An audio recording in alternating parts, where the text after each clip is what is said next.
Hello, this is Reverend Don Lewis, and welcome to another episode of Living the Wiccan Life. In this episode, I'm very pleased to bring you my recent interview with the always busy and fascinating Yvonne Conway. I'm sure you'll enjoy the interview. My name is Yvonne Conway, and I am a member of the Coven of the Goddess, the Coven Branfell Ranog, which is a mystic tradition, and the organizer for the Orange County Pagan and Witches meetups. And we're here tonight at the Circle Sanctuary 35th anniversary party, and we're kind of in the hallway, so I apologize for the camera being all over the place. This is, it's just crazy nights here at Pandayacon. And then we're trying to be respectful of people's desire not to be around cameras.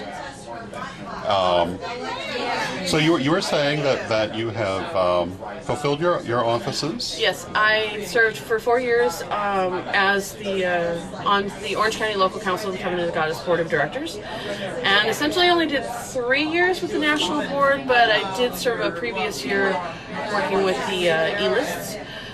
And there's a mandatory built-in in the bylaws where you take a year off after X amount of years to prevent burnout for many of the members, because that can get kind of, it could be a lot after a while. So this will be my first year in 5 years off.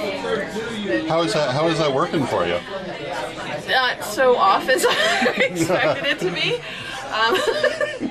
I'm a lot more active with my meetups, as well as meetups I don't organize, and I just recently volunteered to assist with a pagan academic conference, which just took place last weekend. And my friends are helping the organizer to coordinate better, and I said I would volunteer to assist. So one more thing.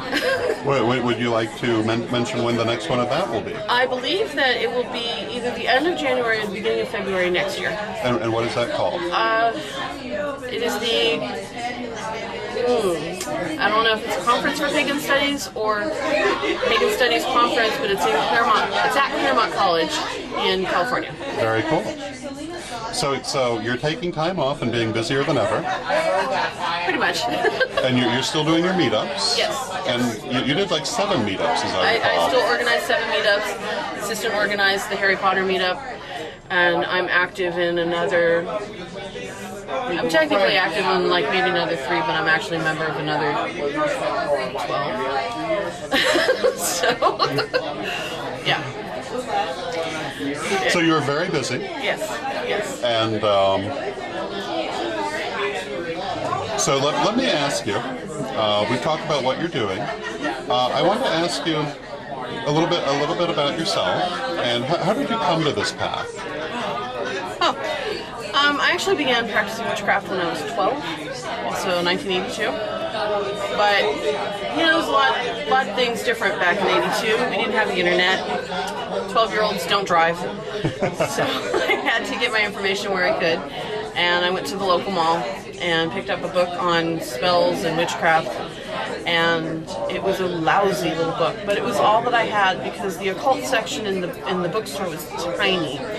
So I used it as best as I could, and kind of strayed away, kind of put it off to the side for a while when I was getting a little older, and was a Buddhist actually for several years, and then found myself in my early 20s surrounded by a lot of pagans and Wiccans, and didn't know what Wicca was at that time, and started looking for myself and checking things out, and decided this is what I liked. So I believe it was 96 or 97 I came out of the broom closet, and it's kind of been, that was the path, and I just kind of went forward with that. Wonderful. In your personal practice, what is unique to you that is different from anybody else? Technically I'm Wiccan. However, I am dedicated to the Norse god Odin. I'm not a goddess, just to the Allfather. I dedicated to him in 2004, and so that's a little bit different. And I also have a strong affinity with honoring the dead, and I also collect a ridiculous amount of crystal skulls and utilize those in spell work. So I have nearly 70 of them right now. Oh wow, that's very cool. So they're all set up on a giant ancestor altar in my living room, which when the media come over, they're like, ooh, this is really cool. And of course, it's the wrong impression I want to give. I don't want people to think, that all Wiccans are, about death and macabre things. It's not even about that, but it's very showy, I guess. So that's what the media likes to pick up. You do quite a bit with the media, don't you? I have. I actually was just recently on a Women's Entertainment Network TV show, Secret Lives of Women, and sometimes they connect with me when they want to know what's going on in the community. So, because Orange County is the most conservative county in all of the state of California, so it's a little unique for us to get as much media attention as we do. Yes. How have you found working with the media? Since I actually had a background in media, I was a journalist for several years for a magazine, I at least had an idea of how things can go.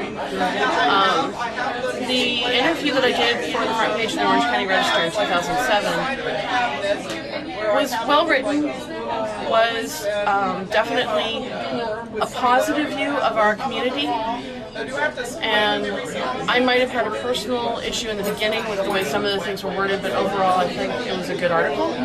So my interaction thus far has been a very positive one, but I have seen where it can be a pretty negative situation if you're not careful about who you contact, how you deal with them, and create your boundaries. Make sure that they don't cross your boundaries. And that's really important. So my experience has been positive, but I know not everybody's has. Do you have any other upcoming projects you'd like to talk about? I want to say yes, and I want to say no at the same time. Not that I can talk about yet. Okay, very good. Well, thank you very much. And I really appreciate your taking the time for this interview because, once again, we got together a while ago and it took us a while to get it done. It's okay. And thank you so very much. You're very welcome. And I hope you have a wonderful weekend and a wonderful evening. It's been awesome. Thank you. Thank you. I hope that you enjoyed this interview and that you'll join us again next time for more of Living the Wiccan Life. Until then, may you blessed be. Hi, this is Rihanna. And this is Virginia. Come visit us at www.witchschoolstore.com. This October, the world of pagan voices comes together in one global gathering, the Pagan World Congress. 5 days, over 100 hours, speakers, rituals, music, and town halls streamed across the world.